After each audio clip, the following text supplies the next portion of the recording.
Você quer receber algo mais de Deus nessa noite? Você crê que Deus pode falar com você?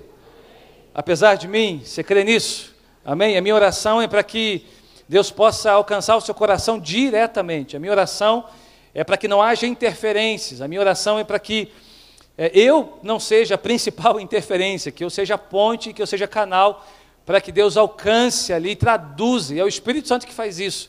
Ele traduz a palavra para o nosso coração. Essa é a minha oração nessa noite. Eu quero convidar você a abrir comigo no Evangelho de Jesus, segundo João, capítulo 4.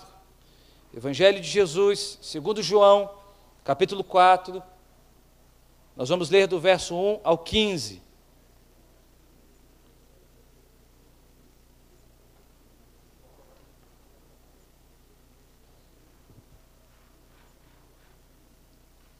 Evangelho segundo João, capítulo 4, do verso 1 ao 15.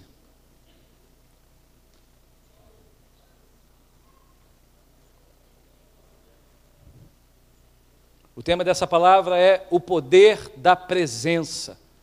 Diga comigo, o poder da presença. Amém? João, capítulo 4, verso 1 a 15. Diz assim: os fariseus ouviram falar que Jesus estava fazendo e batizando mais discípulos do que João, embora não fosse Jesus quem batizasse, mas os seus discípulos. Quando o Senhor ficou sabendo disso, saiu da Judéia e voltou uma vez mais a Galiléia. E era-lhe necessário passar por Samaria. E assim chegou a uma cidade de Samaria, chamada Sicar, perto das terras que Jacó dera a seu filho José. Havia ali o poço de Jacó, e Jesus, cansado da viagem, sentou-se à beira do poço. Isso se deu por volta do meio-dia. E nisso veio uma mulher samaritana tirar água, e disse-lhe Jesus: dê-me um pouco de água. Os seus discípulos tinham ido à cidade comprar comida. E a mulher samaritana lhe perguntou: como o Senhor, sendo judeu, pede a mim, uma samaritana, água para beber? Pois os judeus não se dão bem com os samaritanos. E Jesus lhe respondeu: se você conhecesse o dom de Deus e quem lhe está pedindo água, você lhe teria pedido e ele lhe teria dado água viva. E disse a mulher: o Senhor não tem com que tirar água, e o poço é fundo. Onde pode conseguir essa água viva? Acaso o Senhor é maior do que o nosso pai Jacó, que nos deu o poço, e do qual ele mesmo bebeu, bem como seus filhos e seu gado? E Jesus respondeu: quem beber desta água terá sede outra vez, mas quem beber da água que eu lhe der, nunca mais terá sede. Ao contrário, a água que eu lhe der se tornará nele uma fonte de água a jorrar para a vida eterna. E a mulher lhe disse: Senhor, dê-me dessa água, para que eu não tenha mais sede e nem precise voltar aqui para tirar água. Amém? Quantos querem dessa água nessa noite? Mantenha a sua Bíblia aberta, por favor. Nós vamos ler outros versículos desse capítulo. Mas antes, feche os teus olhos. Pai, eu quero te agradecer por essa linda noite. Quero louvar o teu nome. Ó Deus, por cada ato deste culto, pela tua presença nesse lugar. Obrigado, Senhor, porque nós não merecemos, mas mesmo assim, por amor, por graça, por misericórdia, o Senhor está presente aqui. O Senhor se faz presente, o Senhor fala conosco, o Senhor ministra ao nosso coração. Há um ambiente de cura, de restauração nesse lugar, mas não é por conta da gente, não é por aquilo que nós fazemos, mas é por aquilo que o Senhor pode fazer, pela Tua presença. Obrigado, Senhor, pela Tua palavra. Obrigado, Deus, nós te agradecemos por isso, e que nesse momento pedimos para que o Senhor fale ao nosso coração, ministre a nós, a nossa vida, que a Tua palavra caia num terreno fértil, e que ali haja frutos a 100 por 1, Senhor, e que as palavras dos meus lábios, o meditar do meu coração, sejam agradáveis na Tua presença, rocha minha e Redentor meu. Amém, amém. O poder da presença. Você já se sentiu sozinho em algum momento da sua vida? Já se sentiu abandonado, esquecido, solitário, já foi pego pela solidão? Em algum momento da sua história, é como se você tivesse a sensação que realmente estivesse passando por aquela situação, por aquele momento difícil, sozinho.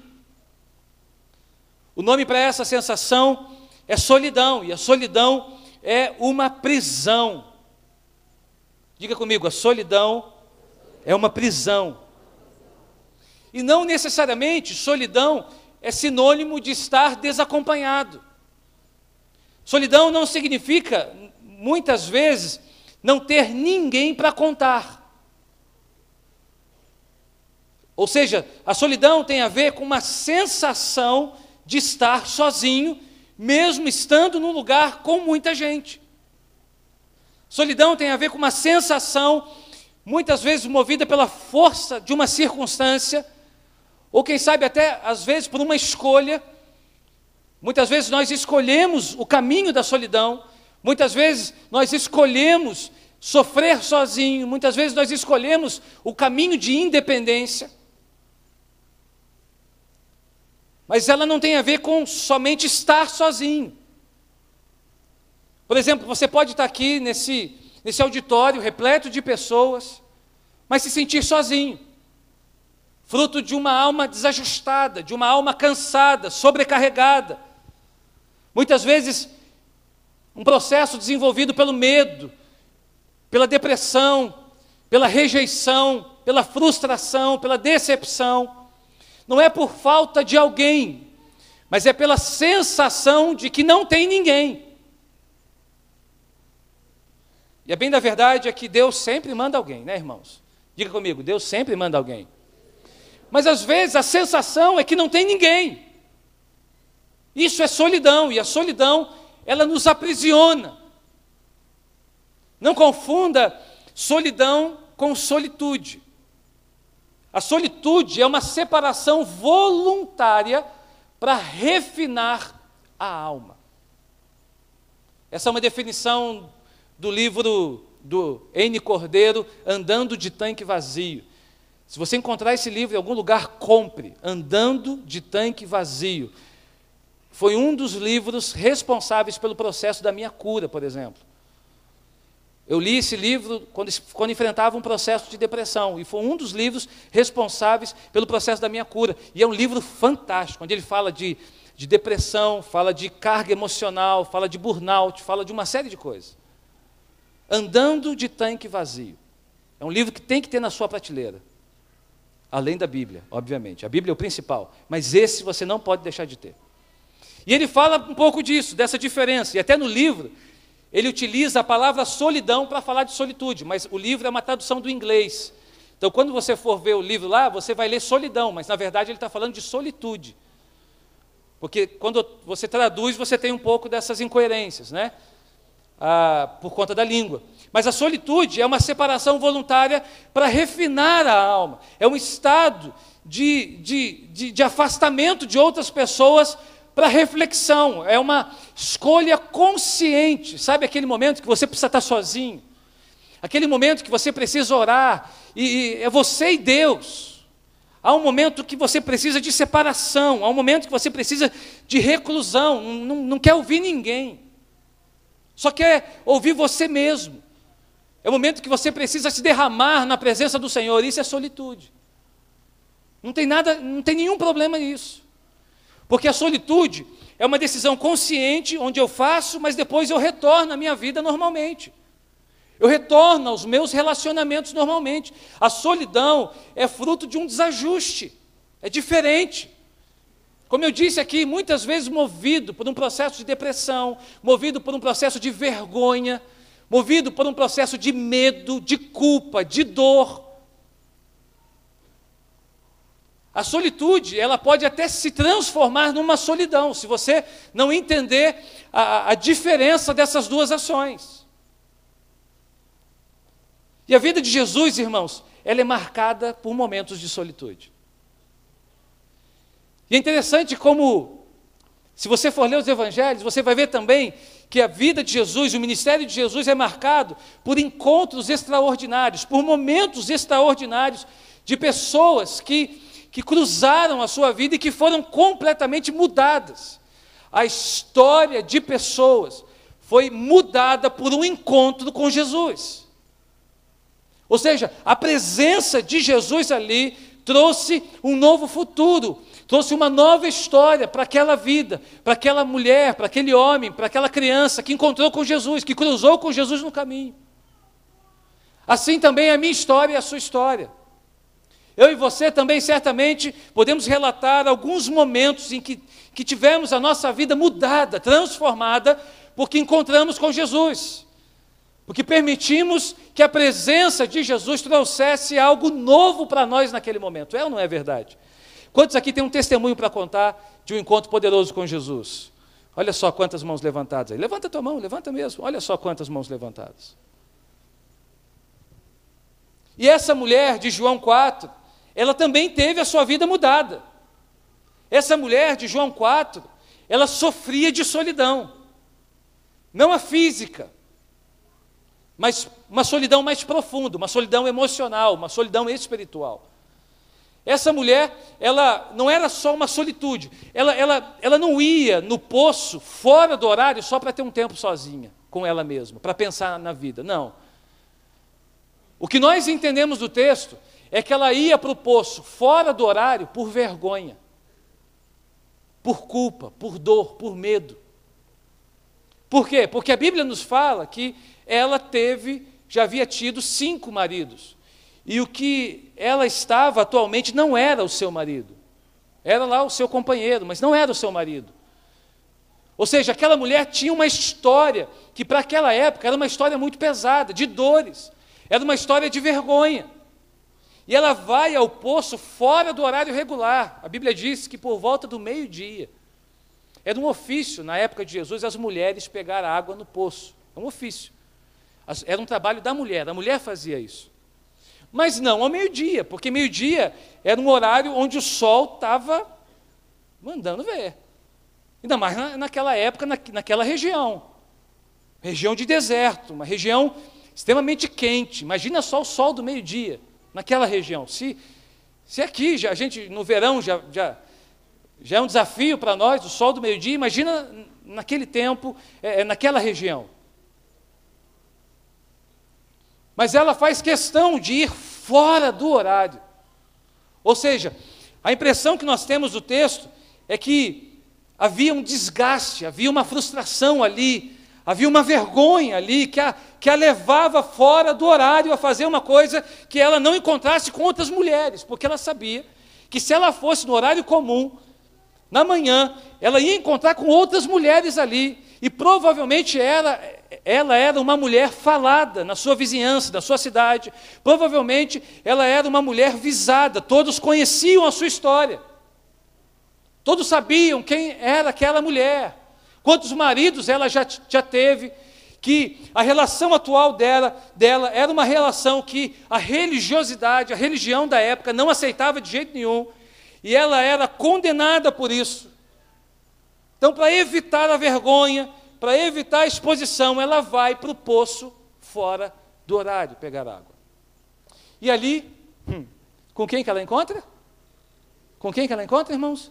Jesus. A Bíblia diz que Jesus estava descansando da viagem. Podia não estar na agenda da mulher encontrar com Jesus, mas estava na agenda de Jesus encontrar com aquela mulher. Talvez um dia você entrou aqui na igreja sem muita expectativa. Talvez um dia você veio aqui na igreja por vir, sem expectativa, triste, mas estava na agenda de Jesus encontrar você e transformar a sua vida. E a partir daquele momento você nunca mais ser a mesma pessoa. Por isso, nunca despreze estar num lugar onde você será empoderado pelos céus, empoderado por Jesus. Não despreze estar na igreja, não despreze esse lugar. Jesus pode te encontrar em qualquer lugar, meu irmão, em qualquer lugar, mas pode também te encontrar, e principalmente nesse lugar onde todo o ambiente está preparado, onde há uma equipe de intercessão em oração, onde há um mundo espiritual aqui presente. Deus pode te encontrar e num dia comum, sem grandes expectativas, Ele transformar a sua vida. Talvez não estava na tua agenda, está aqui hoje. Talvez você nos visita aqui pela primeira vez, talvez você veio aqui convidado por alguém, mas deixa eu dizer uma coisa para você, estava na agenda de Jesus, te encontrar aqui hoje. Hoje Jesus já agendou desde a eternidade encontrar você aqui nesse lugar e liberar uma palavra sobre a sua vida, liberar uma palavra sobre a sua história. Amém, irmãos? Então, não subestime o lugar onde Jesus está presente. Todas as vezes que Jesus se faz presente num lugar, algo novo acontece. Você pode não sentir algo novo, mas isso não faz, não se torna uma mentira de que Jesus não estava presente naquele lugar. O fato é que muitas vezes a gente se dispersa no culto, não é? A gente se dispersa. A nossa mente voa. A gente acaba se dispersando, acaba voando, e aí a gente não consegue, muitas vezes, focar, e aí a gente sai ali e diz assim, olha, hoje o culto não foi muito legal, o negócio não aconteceu, não pegou. Mas isso não significa dizer que Jesus não estava presente, entende? Então não dê muito valor às suas sensações. O fato de você sentir ou não alguma coisa, não significa que Jesus não está presente, porque onde Ele está, algo novo acontece. Amém? A responsabilidade é mais nossa do que dele. É nossa, de se colocar disponível, de se entregar, de viver aquele momento com Ele. E eu quero hoje, irmãos, então compartilhar com você alguns efeitos, algumas consequências do poder da presença. Ou seja, o que acontece quando há a presença de Jesus na nossa vida. O que acontece quando há a presença de Jesus na nossa história? O que acontece quando Jesus decide intervir e encontrar a nossa vida, encontrar as nossas necessidades, encontrar as nossas preocupações? O que acontece quando Jesus, na agenda dele, marca um encontro conosco e nos libera algumas palavras, nos libera uma direção, nos libera bênçãos? O que acontece na nossa vida? Algumas coisas que eu quero compartilhar com você. Primeiro, a presença de Jesus revela o encontro da graça. Diga comigo, a presença de Jesus revela o encontro da graça. Olha o que diz o verso 5 ao verso 9. Assim, chegou a uma cidade de Samaria, chamada Sicar, perto das terras que Jacó dera a seu filho José. Havia ali o poço de Jacó, e Jesus, cansado da viagem, sentou-se à beira do poço. E isso se deu por volta do meio-dia. E nisso veio uma mulher samaritana tirar água. E disse-lhe Jesus, dê-me um pouco de água. E os seus discípulos tinham ido à cidade comprar comida. E a mulher samaritana lhe perguntou, como o Senhor, sendo judeu, pede a mim, uma samaritana, água para beber? Pois os judeus não se dão bem com os samaritanos. A presença de Jesus, ela revela o encontro da graça. Irmãos, Jesus estava na Judeia e ele precisava retornar para a Galileia. E para isso, ele decidiu passar por Samaria, a Judeia ficava mais ao sul, a Galileia mais ao norte, e como no meio do caminho ficava Samaria. E o caminho mais curto da Judeia para a Galileia era passando por Samaria. Ele poderia fazer um outro caminho, ele poderia, por exemplo, descer até Jericó, contornar o Vale do Jordão, mas isso empreenderia uma volta muito grande. Jesus aqui queria poupar tempo e também estava na agenda dele encontrar com alguém ali. Jesus sabia, a mulher não, mas Jesus tinha dimensão disso.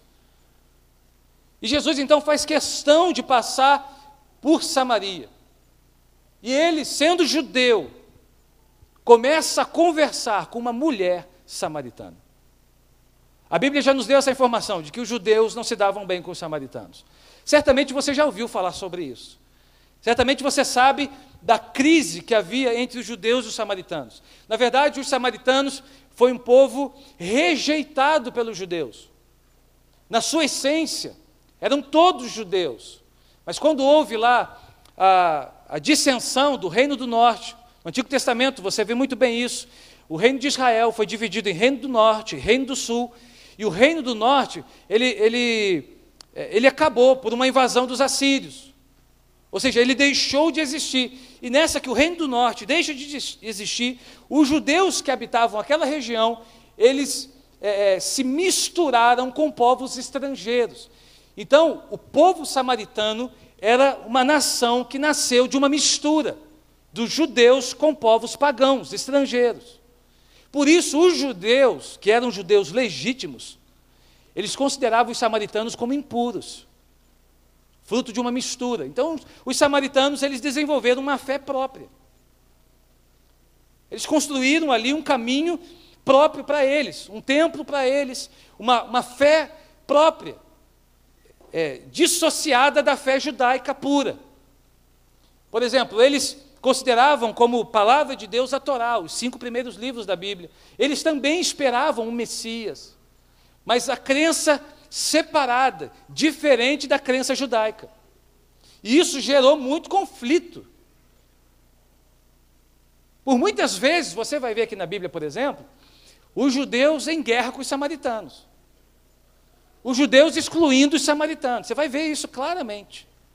E você vai ver que em nenhum momento Jesus, mesmo sendo judeu, criado numa família judaica, em nenhum momento Jesus tem uma atitude de exclusão em relação aos samaritanos. Mas aqui também há um dado que eu considero muito importante. O texto diz que Jesus pede água para a mulher. Amém? Estão comigo? Jesus pede água para a mulher. E a Bíblia diz que ele não tinha nada para tomar essa água.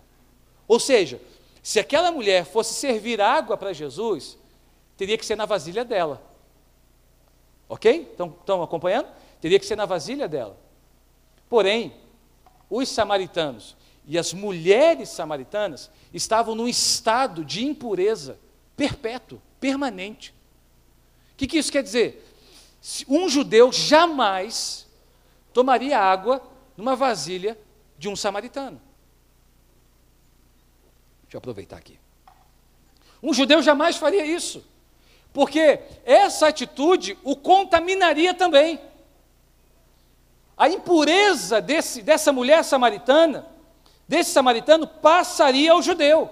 Então ele jamais teria uma atitude dessa. Olha que interessante. E Jesus ali pede água para a samaritana. Jesus sabia dessa tradição, Jesus sabia disso. Desse ato de contaminação. O que eu tiro de lição com isso, irmãos? A graça de Deus. Qual a lição que eu tiro desse encontro, da presença de Jesus alcançando aquela mulher samaritana? A graça de Deus. A presença de Jesus ali revela um ato da graça. Porque para os judeus, os samaritanos não mereciam, não. Para os judeus, os samaritanos eram os impuros, eram os cachorrinhos, eram aqueles que se misturaram aos estrangeiros e se tornaram impuros por isso. Mas a graça de Deus, irmãos, é favor imerecido. A graça de Deus alcança o pecador, não porque o pecador merece. A graça de Deus é a plena suficiência de Deus para a total incapacidade do ser humano. Assim como Jesus estava na agenda de Jesus passar por Samaria, porque ele precisava alcançar aquela mulher precisava ser alcançada, aquela mulher precisava de um encontro, aquela mulher precisava da presença. Da mesma maneira, Jesus nos alcançou. A graça de Deus alcançou a sua vida, a graça de Deus alcançou a sua história, a graça de Deus alcançou a minha história. Amém, irmãos? Da mesma maneira que a graça de Deus um dia alcançou você, a graça de Deus também me alcançou, e alcançou aquela mulher. Há um texto em Gálatas, capítulo 3, verso 13, que representa um pouco dessa atitude de Jesus, em pedir uma vasilha com água para uma mulher samaritana. Olha o que esse texto diz, Gálatas 3,13. Cristo nos redimiu da maldição da lei, quando se tornou maldição em nosso lugar. Pois está escrito, maldito todo aquele que for pendurado no madeiro. Irmãos, assim como Jesus se dispôs a ir a Samaria, encontrar aquela mulher, mudar a história daquela mulher, Deus também quer que você e eu, nós reconheçamos que Ele tem nos buscado, que Ele nos encontra no lugar onde nós estamos, que a graça dEle é muito maior do que a história de erros da nossa vida. A graça de Deus te alcançou, a graça de Deus alcançou a sua história. Não foi aquilo que você fez, não é merecimento. Nada do que você faça venha fazer com que Deus te ame mais. E nada do que você tenha feito venha fazer com que Deus te ame menos. A presença de Jesus no mundo, ela revela o amor de Deus por você. E hoje nós celebramos isso. Hoje, no dia de Santa Ceia, nós celebramos o sacrifício de Jesus naquela cruz. A cruz revela ou revelou o amor de Deus levado às últimas consequências pela sua vida. A cruz revelou o que Deus sente por você, o que Deus nutre por você. Amém, irmãos? João 3,16 e 17. Porque Deus amou tanto o mundo, que deu seu Filho unigênito, para que todo aquele que nele crê não pereça, mas tenha vida eterna. Pois Deus enviou o seu Filho ao mundo, não para condenar o mundo, mas para que este mundo fosse salvo por ele. Então a presença de Jesus, ela revela o encontro da graça. Eu e você, nós não merecemos, mas ainda assim Ele nos encontra. Eu e você não merecemos, mas ainda assim Ele nos ama. Eu e você não merecemos, mas ainda assim Ele decide nos amar e nos encontrar todos os dias da nossa vida. Estava na agenda de Deus te encontrar hoje, meu irmão.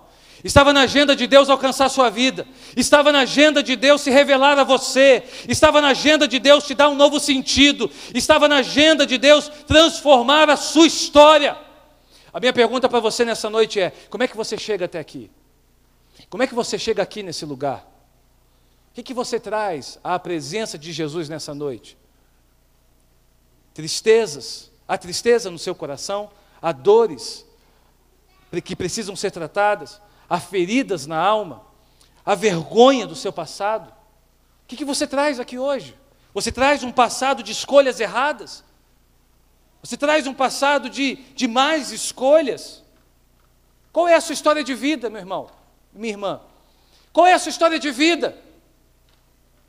O que representa você nessa noite? Como é que você chega aqui? Jamais tenha qualquer tipo de dúvidas do amor de Deus por você.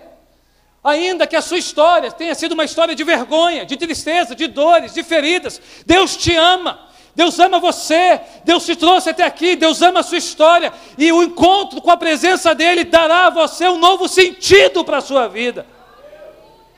Na história de Deus, você não é uma vergonha. Na história de Deus, você não é uma decepção. Na história de Deus, você não é uma pessoa frustrada. Na história de Deus, você é filho, amado e honrado por Ele. Ele morreu por você naquela cruz. Ele morreu por você. Ele morreu pela sua história. Ele morreu para te dar uma nova história de vida.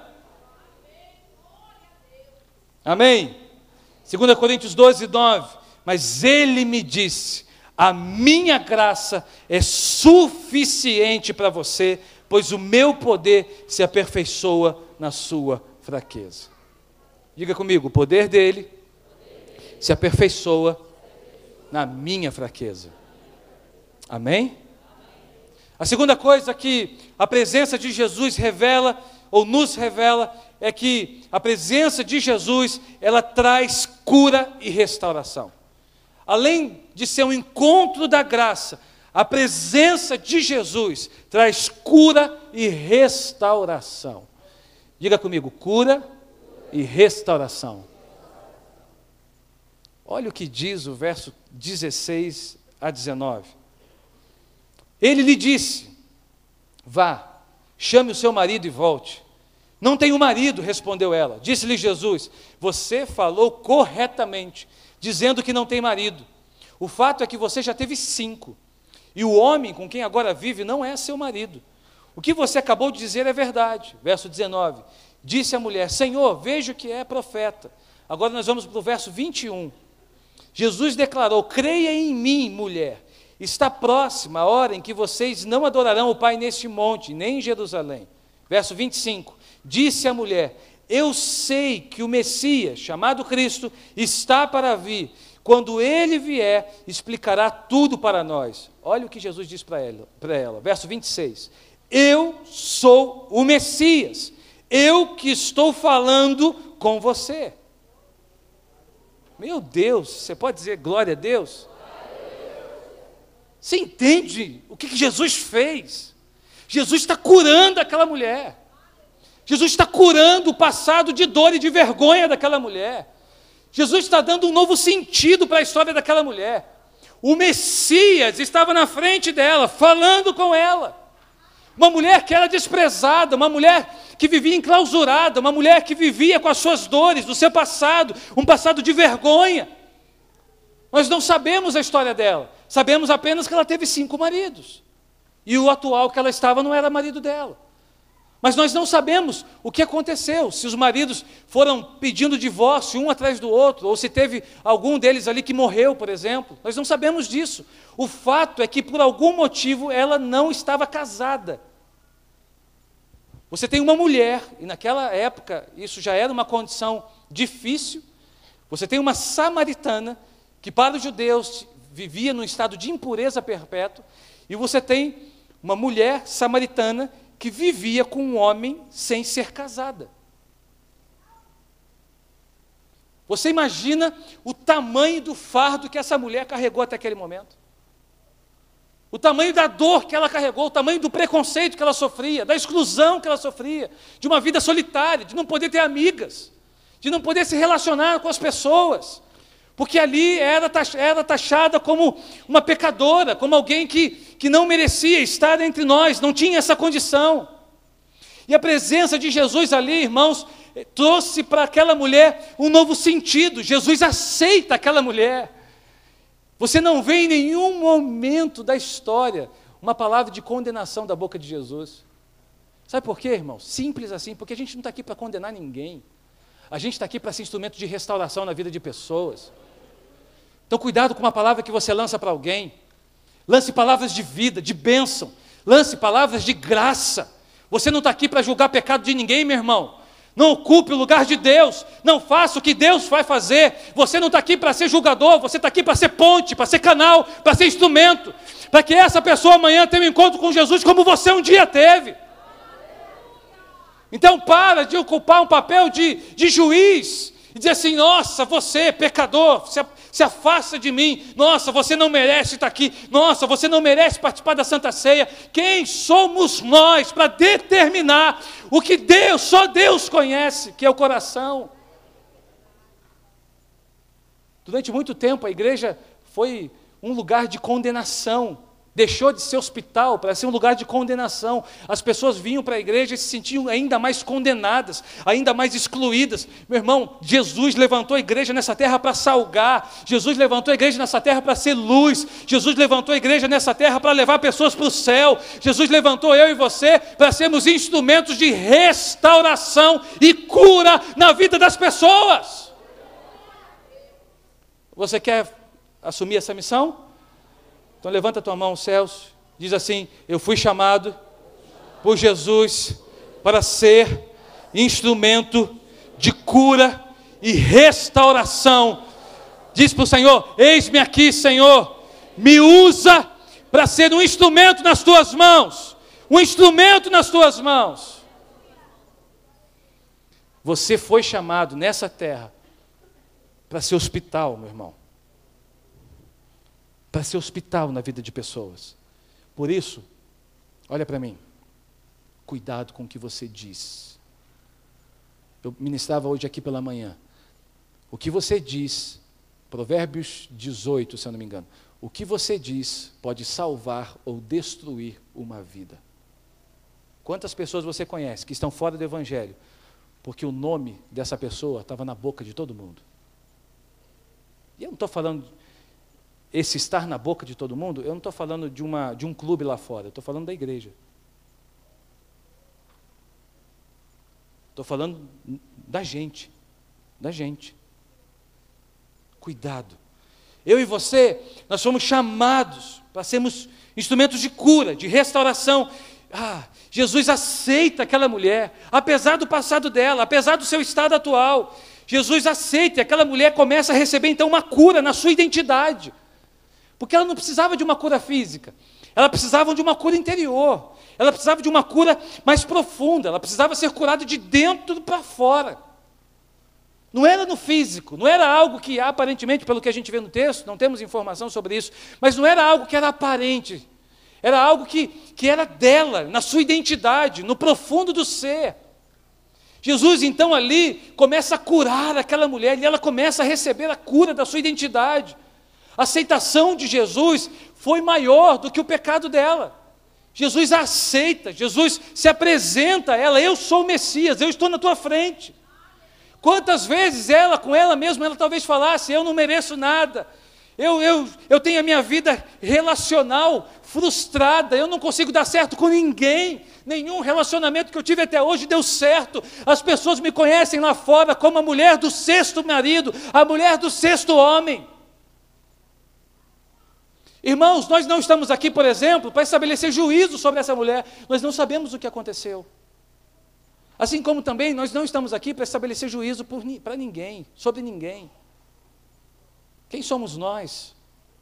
Quem é você? Quem sou eu? Nós somos pó, irmãos. A igreja não está aqui para estabelecer juízo sobre ninguém. A igreja é lugar de pessoas em aperfeiçoamento, é hospital, pessoas que precisam ser tratadas, pessoas que precisam ser curadas. Por isso que você está aqui, por isso que eu estou aqui. Amém? Se você estivesse 100%, pede para Deus levar. Porque o seu lugar não é na terra. Você está no lugar errado, você precisa ir para o céu logo. Se você não tem pecado, você é a pessoa perfeita, você não erra. Não é verdade? Então, por favor, você está vivendo na dimensão errada. Tem um quartinho reservado para você lá, vai para lá. E dá um tempo para a gente aqui também. Estou brincando. Não estou brincando, não. Não, estou assim. Mas é verdade, irmãos. Olha o que diz Colossenses 1, 20 a 22.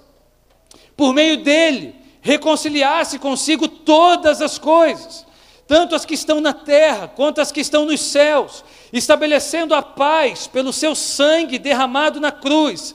Antes, vocês estavam separados de Deus, verso 22, mas agora Ele os reconciliou pelo corpo físico de Cristo, mediante a morte, para apresentá-los diante dele, santos, inculpáveis e livres de qualquer acusação. Você pode dizer glória a Deus? Você pode se expressar nessa palavra?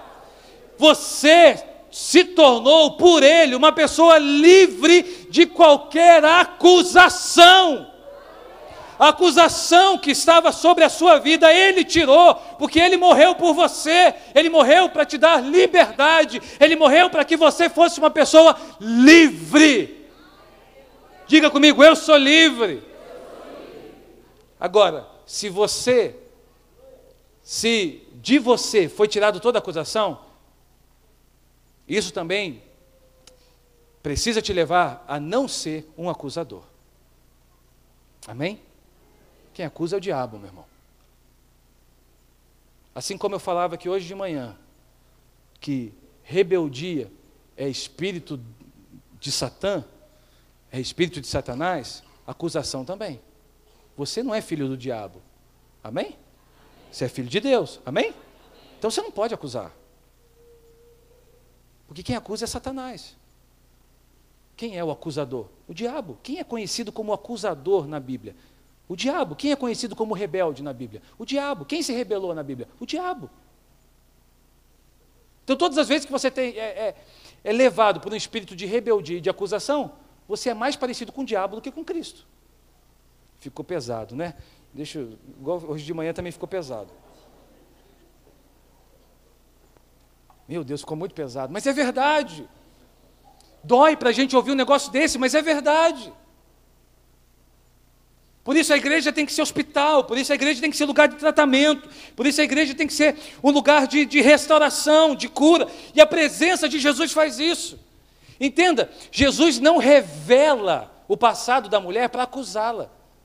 Jesus revela o passado da mulher para restaurá-la. Jesus não vai revelar o teu passado para te acusar. Jesus, o Espírito Santo, ele revela o nosso passado, ele nos faz lembrar do passado para nos restaurar. Entende? É o tratamento de Deus. Deus trata, Deus restaura. Deus não coloca mais acusação, mais condenação ainda. A presença de Jesus cura e restaura. Amém? Diga comigo, a presença de Jesus cura e restaura. Olha só, ao invés de criatura, pela presença de Jesus, você é chamado a ser filho. Ao invés de tristeza, você terá alegria. Ao invés de escassez, você terá abundância. Ao invés de sentimento de derrota, na presença de Jesus, você será mais do que vencedor. Ao invés de passado de vergonha, na presença de Jesus, você tem um futuro de esperança. Ao invés de preso, na presença de Jesus, você é livre. É livre na presença dEle. Pode aplaudir, Ele merece. Você percebe que Ele faz novo, faz nova todas as coisas. O diabo vai ficar te lembrando do teu passado, e você vai lembrar o diabo do lugar onde Deus te tirou, que você é nova pessoa. Por isso eu fico nervoso, no bom sentido, quando alguém chega para mim e começa a falar do passado das pessoas. Eu fico um pouco nervoso, para não dizer outra palavra, quando alguém chega para mim conversando sobre o passado de alguém. Aí eu fico pensando, mas Jesus não morreu na cruz? Aí eu devolvo a pergunta, falo, mas e o seu passado? Me fale de você, me fale da sua história, me fale quem é você. Eu não preciso nem perguntar, porque quando a pessoa chega a falar do passado de alguém, ela já está me dizendo quem ela é. Mas a gente pergunta, para não dizer que a gente não falou de flores, né? A gente pergunta. Irmãos, Jesus, Ele não expõe o passado da mulher para condená-la, mas para curá-la, entenda isso. Amém? É o que o Espírito Santo faz. O Espírito Santo, Ele nos dá sinais assim, ó, sobre algumas coisas da nossa vida, mas para nos restaurar. A presença de Jesus cura e restaura. E Ele está presente nesse lugar, nessa noite. O teu passado não é maior do que o futuro que Deus tem para você. O teu passado não é maior do que o que Deus tem reservado para a sua história. A presença de Jesus está aqui. Se você precisa de cura para o teu passado, então chegou o dia da sua cura. Se você precisa de restauração do teu passado, chegou o dia de restauração, para você viver o melhor de Deus na sua vida. Os melhores dias ainda estão por vir. Tem coisas muito maiores adiante que você ainda não viveu e que você vai viver, mas simplesmente porque Deus ama você e Ele está gerando algo novo na sua vida hoje. Eu creio nisso. Eu creio nisso. Hoje Deus está iniciando um novo ciclo de cura e de restauração na sua vida. Você recebe isso? Hoje Deus está iniciando um novo ciclo de cura e de restauração na sua vida, na história da sua família. Algo novo Ele está liberando hoje. Por quê? Eu estou aqui? Não. Porque a presença dEle está aqui. Onde Ele está, algo novo acontece. Onde a presença dEle está, a cura é liberada. Um futuro novo é liberado. Aleluia! É o poder da presença. É o poder da presença. Jesus nos encontra, irmãos. É o poder da presença.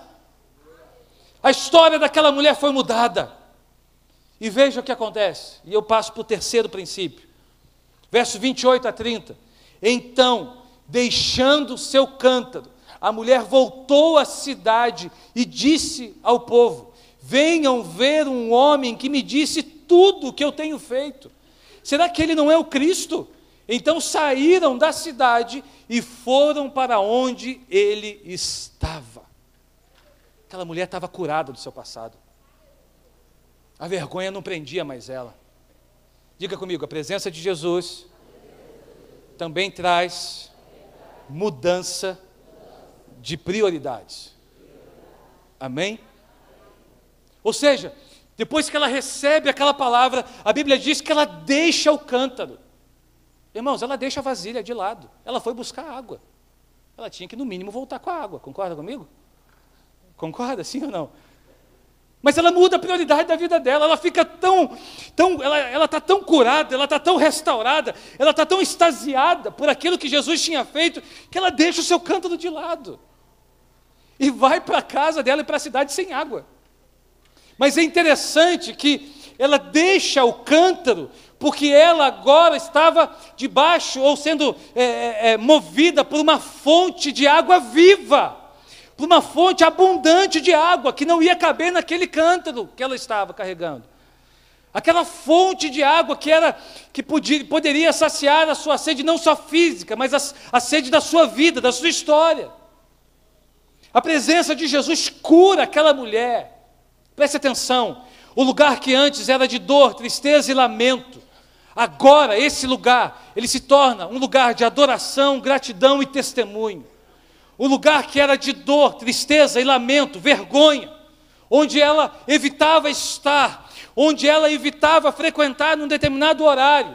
Agora, aquele lugar era um lugar de testemunho, era um lugar de adoração, era um lugar de gratidão. Ela chega na cidade dela e diz assim: olha, venham ver o que ele me disse, venham conhecer esse homem. Ou seja, aquela mulher foi restaurada do seu passado de dor, e aquilo que gerava vergonha para ela, agora passa a ser um testemunho. Ela disse assim para as pessoas da cidade dela: ele falou tudo do que eu tenho feito. Eu fico imaginando que ela abriu o jogo. Olha, ele falou tudo. E o pessoal também devia saber. Mas eu fico imaginando que ela está tão agora convicta do que Jesus estava fazendo, ela está tão convicta da água que ela tinha recebido, da fonte de água viva que ela tinha recebido, que ela não tem mais problema de falar sobre o seu passado. Há uma mudança de prioridade, há uma mudança de realidade, há uma mudança de mente na vida daquela mulher. Em nome de Jesus, eu profetizo sobre a sua vida, que o lugar da sua dor, da sua vergonha, o lugar do seu lamento, vai ser também o lugar do seu testemunho, vai ser um lugar que Deus vai te honrar, Deus vai colocar você em lugares de honra, para que o nome dele seja glorificado, e o lugar que você tem no seu passado, como dor, lamento e tristeza, vai ser um lugar de adoração, gratidão e testemunho na sua vida. O lugar que te fez chorar, vai ser o lugar que você vai adorar. O lugar que te colocou num lugar de exposição, vai ser também agora um lugar que vai te dar testemunho do que Ele fez na sua vida. Verso 39 do capítulo 4. Muitos samaritanos daquela cidade creram nele por causa do testemunho dado pela mulher. Você pode dizer, uau! Meu Deus, está vendo, varão, como o negócio é forte? Meu Deus do céu, eu sou apaixonado pela palavra, irmãos. Você entendeu esse texto? Muitos creram em Jesus pelo testemunho daquela mulher. Ou seja, aquela mulher que vivia em casa, solitária, se escondia, evitava os lugares, evitava os horários. Agora ela está se expondo, ela não está nem aí mais. Ela está se expondo. O passado dela não é mais de dor, mas é de testemunho. Entende? Então não tem problema de conversar sobre passado. Acabou o problema dela de conversar sobre passado, porque o passado dela agora passa a ser um passado de testemunho. A presença de Jesus mata a sede da nossa alma. A presença de Jesus traz cura, traz fonte abundante para a nossa vida, de dentro para fora. E nós somos levados, então, ao sentido e ao propósito da nossa vida. Diga comigo, eu fui chamado para ser uma testemunha. Amém? Eu contava aqui hoje de manhã, que essa semana eu tive uma experiência muito difícil, porque estava diante de mim alguém que, sem temor, falava muito sobre o nome de Deus, mas de uma maneira muito forte, muito incisiva, contra o nome de Deus. Sabe aquela história que sobe aqui assim para você? E a pessoa falava que não acredita em Deus, e a pessoa falava que, sabe, sem temor algum, E começava a falar um monte de coisa, assim, porque sem temor. E aí eu vou responder. Aí o Espírito Santo me parou. Disse assim, espera aí. A pessoa falando, e eu aqui nervoso, do outro lado nervoso, pronto para responder, pronto para defender o Evangelho, sabe? Peguei o meu escudo, peguei a minha espada e falei, Senhor, agora é comigo. Está comigo, eu vou te defender. O Espírito Santo na hora. Espera aí, quem disse que eu preciso de defesa? O Espírito Santo falou assim para mim, apenas ame essa pessoa. Apenas seja uma testemunha para essa pessoa, porque ela fala de coisas que ela não vive ainda. E ela falando, e o Espírito Santo falando comigo aqui, Ela falando e o Espírito Santo falando comigo. E eu doido, irmão, mas doido, devia estar vermelho, sangue fervendo. Não é possível, Deus, deixa eu te defender. E Deus, seja apenas uma testemunha para ela. Eu não preciso de defesa. Eu preciso de testemunhas. Meu Deus do céu. Irmãos, essa pessoa saiu da minha presença, eu comecei a chorar. Porque ali eu extravasei a minha indignação, mas eu extravasei com o Senhor. Eu comecei a chorar. E eu orei muito por essa pessoa. Falei, Senhor, alcança o coração dessa pessoa. Eu orava por ela assim, Senhor, que eu seja uma testemunha para essa pessoa. Que ela veja em mim o teu Evangelho, por favor, que ela veja em mim o teu Evangelho.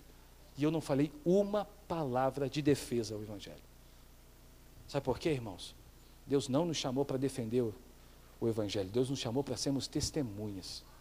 Se alguém no teu trabalho está falando mal da igreja, do pastor, está falando mal de Deus, está falando mal contra a sua fé, seja mais uma testemunha para essa pessoa do que um defensor. Sabe por quê? Porque a Bíblia diz que não é por muitos argumentos, não é por violência, é pelo poder dele. Então não há nada que você possa falar que vai convencer essa pessoa, porque ela já está com a decisão tomada. O que pode convencer ela? O quê?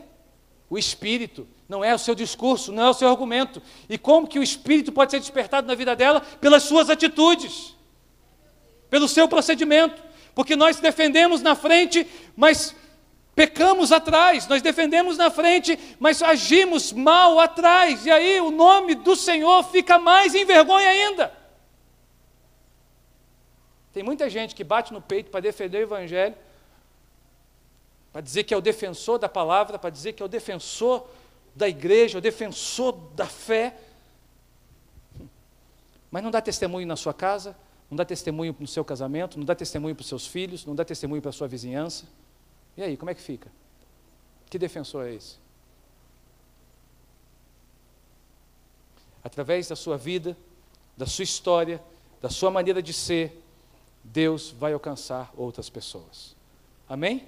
Você recebe isso? Amém?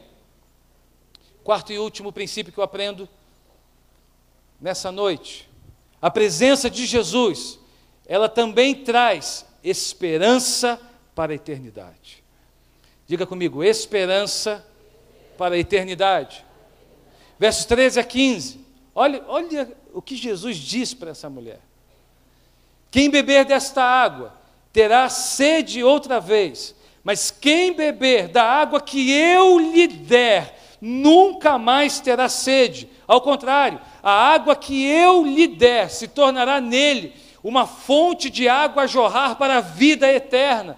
E a mulher disse, Senhor, dê-me dessa água, para que eu não tenha mais sede, nem precise voltar aqui para tirar a água. Olha o que Jesus diz, a água que eu lhe der, se tornará nele uma fonte de água a jorrar para a vida eterna. Meu irmão, minha irmã, Jesus apresenta uma nova perspectiva de vida para aquela mulher. Aquela mulher ia todos os dias pegar uma água que no dia seguinte ela já ia precisar de novo daquela água. Jesus diz para ela, a água que eu lhe der, se você beber dessa água que eu lhe der, você nunca mais vai ter sede. A presença de Jesus, irmãos, ela não só cura, ela não só restaura, ela não só nos leva ao encontro da graça, ela não só muda as nossas prioridades, mas a presença de Jesus também ela traz esperança para a eternidade. Ou seja, na presença de Jesus, você tem a certeza que a terra, as coisas que você enfrenta aqui nessa terra, não é o fim de tudo. Na presença de Jesus, você tem a esperança da eternidade. Amém? Diga comigo, esperança para a eternidade. Continue então sustentando a sua esperança em Jesus aqui na terra, e Ele vai te sustentar a sua vida até a eternidade. Se você sustenta sua esperança em Jesus aqui na terra, em cada momento da sua vida, você crê que os acontecimentos da sua história não podem determinar a sua vida, e a sua esperança está na eternidade, é dos céus que vem a resposta, é dos céus que vem a direção, Ele vai sustentar a sua vida até a eternidade.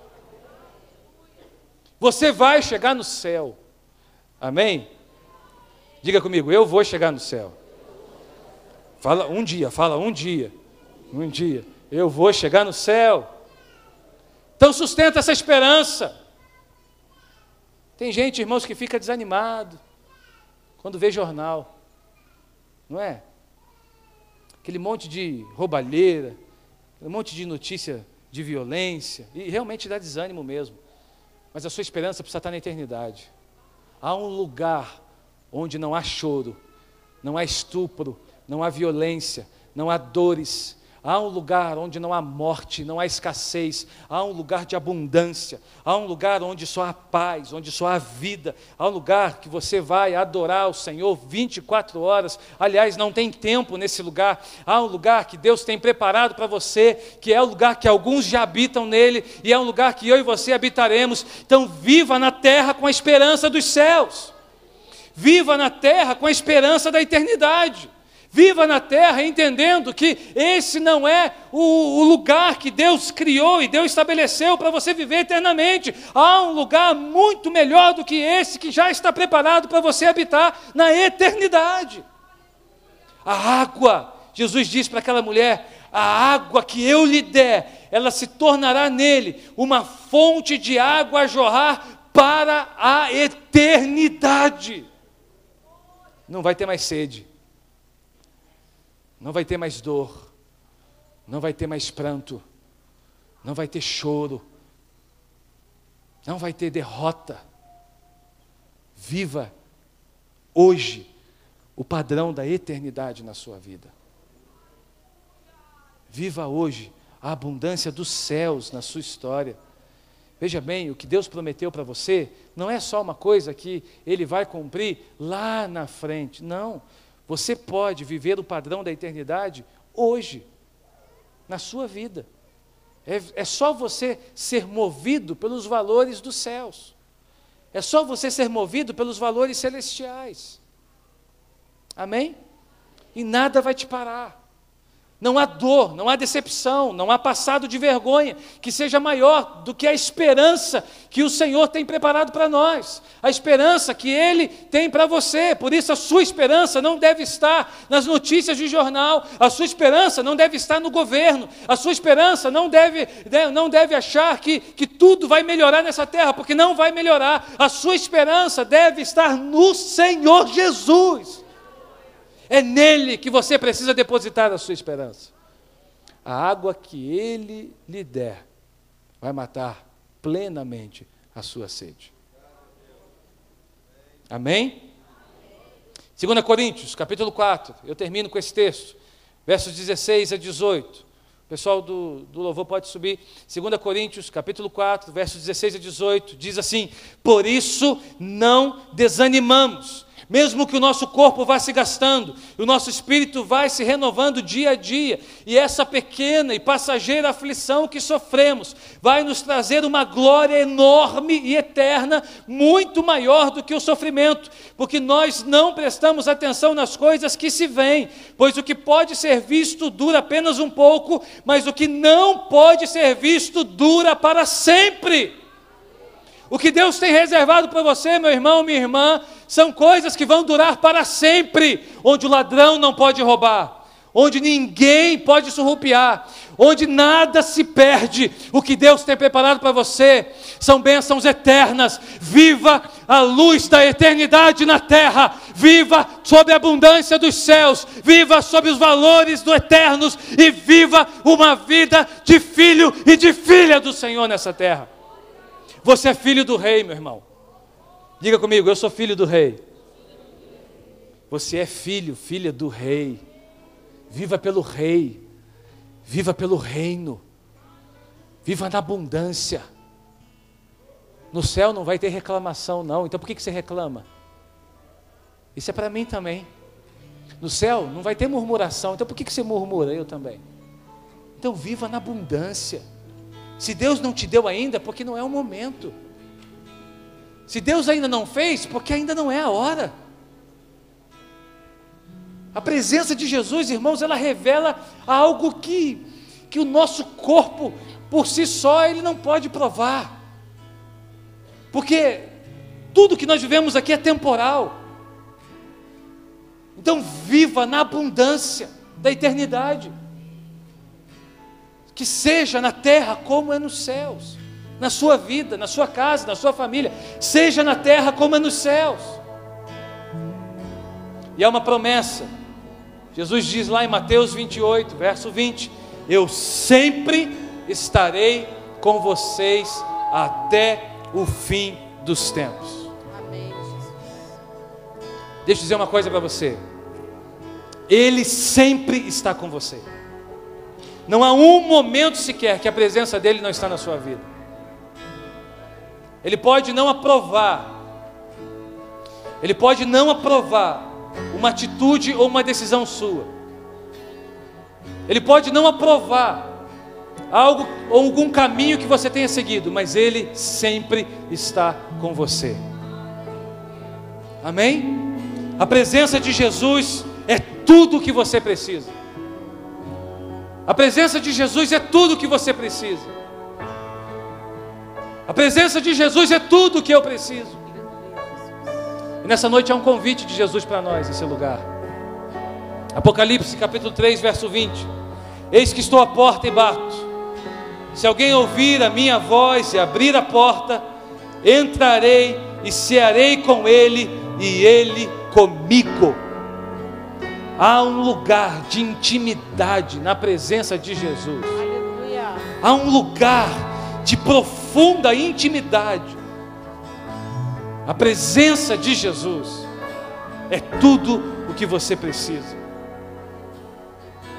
Aleluia. Vamos colocar de pé.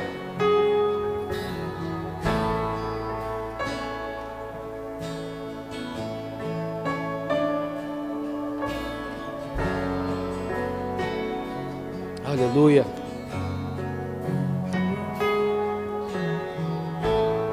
Eu quero convidar você nessa noite a entender o poder da presença.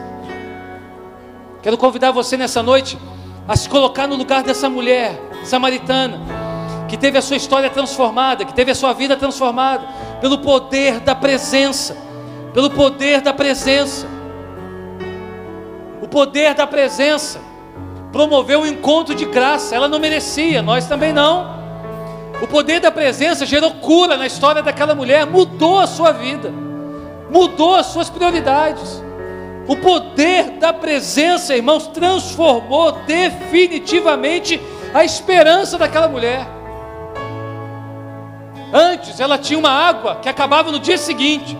Após o encontro com Jesus, ela passa a ter uma fonte de água abundante a jorrar no seu interior. Água que ela nunca mais teria necessidade alguma, água que mataria toda a sua sede.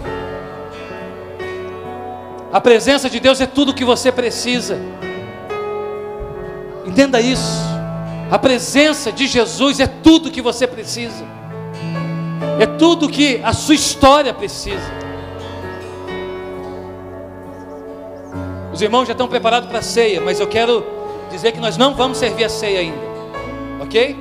Então, vocês ainda estão aqui, participando do culto, beleza? Porque essa palavra é para vocês também. Depois a gente vai servir a ceia, mas eu quero ter um tempo de oração com você. Quero ter um tempo de oração com você, antes de passar para a ceia. Eu quero que você entenda que você precisa estar convicto de que a presença de Jesus, ela é suficiente para que haja algo novo na sua vida. A presença de Jesus é suficiente para que haja algo novo na sua história. Então nessa noite eu quero orar por pessoas que têm anseio por viver algo novo na sua vida. Nessa noite eu quero orar por pessoas, homens e mulheres, que assim como a mulher samaritana, precisava de algo novo na sua história, porque a sua história era uma história de dores, de luta, era uma história pesada, era um fardo pesado. Talvez você está aqui nessa noite, diante de mim, mas está enfrentando momentos, verdadeiros desafios na sua vida. Talvez é na sua família, talvez é no seu trabalho, talvez é relacionado à sua vida pessoal, como essa mulher estava. Mas a presença de Jesus trouxe algo novo para aquela mulher, algo novo para a história daquela mulher.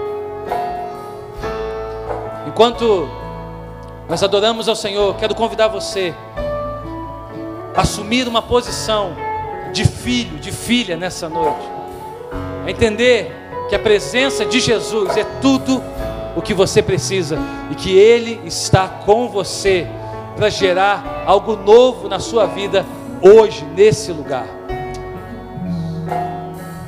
Por isso eu quero orar por você. Aleluia. Quero convidar você a sair do seu lugar. Vem aqui para o altar. Logo em seguida nós vamos liberar a Santa Ceia. Mas eu quero convidar você a vir aqui para o altar. Venha trazer a sua família, venha trazer a sua história de vida, venha trazer a sua casa, venha trazer o seu trabalho, venha aqui para o altar. Quero convidar você, como aquela mulher, ela teve a sua história mudada, ela teve a sua história que recebeu algo novo, uma nova direção. Deus está aqui nessa noite, a presença dEle é suficiente, Ele é tudo o que você precisa, Ele é tudo o que você precisa, a presença dEle é suficiente para fazer algo novo na sua vida. A presença dEle é suficiente para gerar algo novo na sua vida.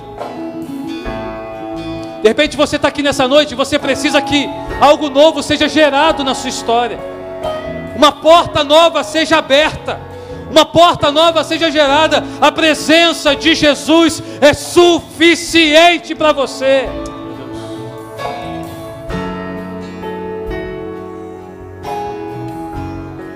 A presença de Jesus é suficiente. A presença de Jesus é suficiente para a sua família. A presença de Jesus é suficiente para a sua história. E Ele está aqui nessa noite. Se Ele é suficiente, então não precisa de mais nada, porque a presença dEle já está aqui nessa noite. Ele abre porta que ninguém abre, meu irmão. Ele gera coisa que ninguém gera. A história daquela mulher foi mudada, foi transformada, ela foi curada. Nessa noite, em nome de Jesus, a presença de Jesus te cura, a presença de Jesus te restaura, a presença de Jesus cura a sua dor, cura a sua história, cura a sua vida, cura o seu casamento, cura a sua família, cura os seus filhos.